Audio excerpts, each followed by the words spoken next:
Okay. Every brand has to balance giving clients with what they're asking for and pushing boundaries, listening to data analytics and setting trends. How do you decide when to play it safe versus when to take a creative risk? And what's the biggest risk your company's ever taken? I mean, it's a daily conversation as to which risks we're gonna take, right? It's very informed decision-making, very calculated risk.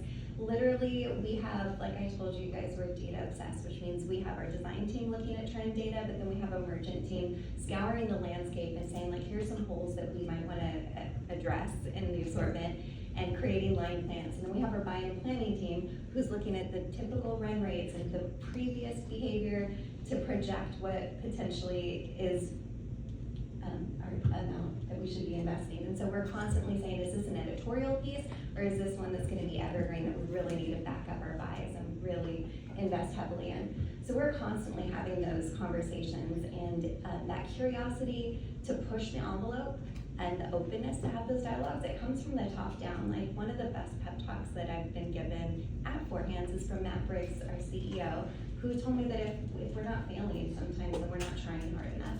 I mean, he did emphasize that you don't fail all the time, right? Like, you have like a small opportunity, but if you're not trying all of those new things and taking risks, then you should be trying harder. So it's a great position.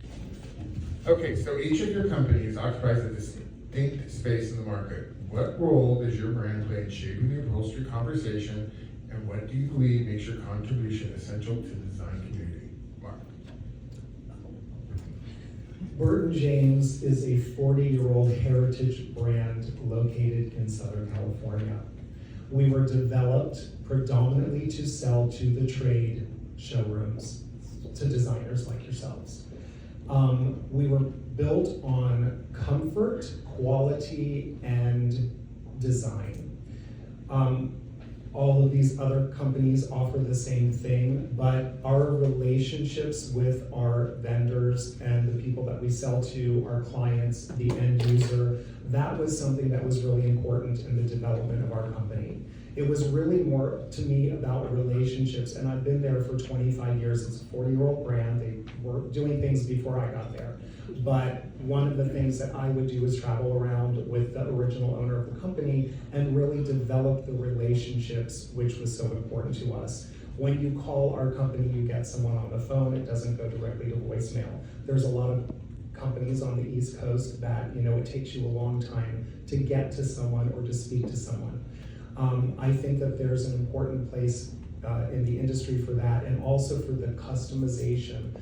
Burton James is like having your own custom showroom designer space where we can develop products for you. So if you come to us, we can do any sizes on the products that are already in line. We can tweak things. Sometimes we'll have we're working with a 7-foot tall basketball player. We really like this frame, but what can you do to make it so it will work for them? And we do it out not outrageously expensively, and we do it in a timely manner. So I think that's the niche that we hold, that we can customize everything that's in our line. We have great relationships with our design partners, and it's something that that you're going to get a good quality product at the end. Okay, and again, different perspective. Yes, so for us, we found a niche, again, from an engineering, born and bred from that team. We pride ourselves on how many engineers we still have in-house today. But for us, that's, we said we love motion, we love sleepers, right? So anyone that knows American Leather knows we have sleepers, we have a patent on the sleeper. Again, we ask, why do sleepers have to be uncomfortable? They don't, is the answer. So how do you make that work for us?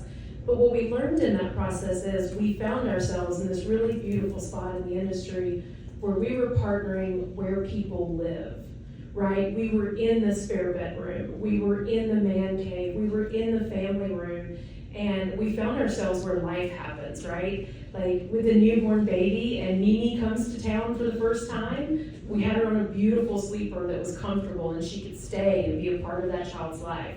We were in the sectional when it was movie night, right? And where your son met his wife and they would come hang out at your house and you did family movies in the family room. And for us, we had this warm and fuzzy with our customers that we were where their life happened. and we pride ourselves on that every day. So for us, it's about the warmth and the comfort and the family feel, whether you're our customer or you're a designer working with your client. We want to give you quality that you know and build a relationship with your customer so that when they do get married, you get invited to the wedding, right? But those are the kind of partnerships and relations that we find out happen in the family room, and we're very, very proud to be a part of that story. Okay, Tina, now your take. So everything they said, they stole my 7-foot-tall basketball players story, Yours is 8 foot tall. but mine was a little different. No, but in all seriousness, yeah, so we are, again, 2 owners who own the factory, who are there every day, and we are product designers, we've been retailers, we are interior designers as well, so we have on staff a custom design concierge team, who, when you are specifying a product for your client, and you may not have gone through all of the mistakes that you're going to go through, like I told Sheldon before, ask to see what the freight, if you have a freight elevator in New York, and what does it measure, so that if we have to, say you pick a sofa sectional, we can break it up into several pieces so that it can be delivered seamlessly, not through a window. But then once it's delivered, we may do like a seamless panel on the front, or maybe the base looks seamless, because our bases are seamless, they're not broken up into, they don't have these lines that maybe more imported goods do. So there's little things like that we can do in our factory to work directly with you, because we have this talented team on staff. So everything they said, but we got the design concierge thing. Yeah, thank you. Okay, and Jessica? Well, Four Hands is a full lifestyle brand, so upholstery is just one of the many categories that Four Hands offers as an assortment. And Mark and I were talking about how we all basically provide the ingredients for you guys to help your clients come together to make whatever makes them feel the most at home and elevates their space. And so we're all filling that space and providing different opportunities and solutions. I think it's so cool, the level of customization. With Four Hands, we have more edited choice, where with all of that data analysis, we're projecting what we think are going to have the most resonance with customers, and we're providing that quickly out of our warehouse in Austin. But you can see all of that here at the DRC, which is so fantastic.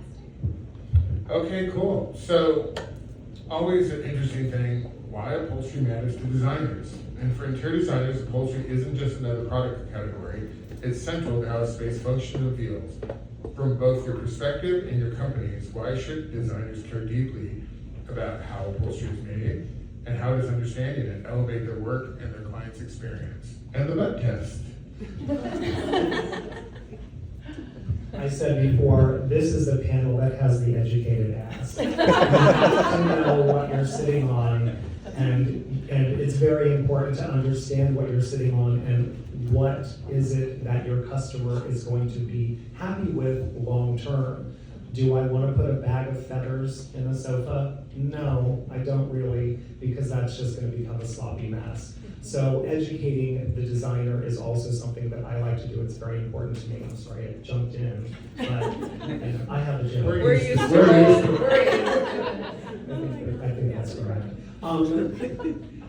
We need to teach, and teaching is that's for me, it's the most favorite. It's my thing is teaching, and I love it. I travel around the country talking to designers.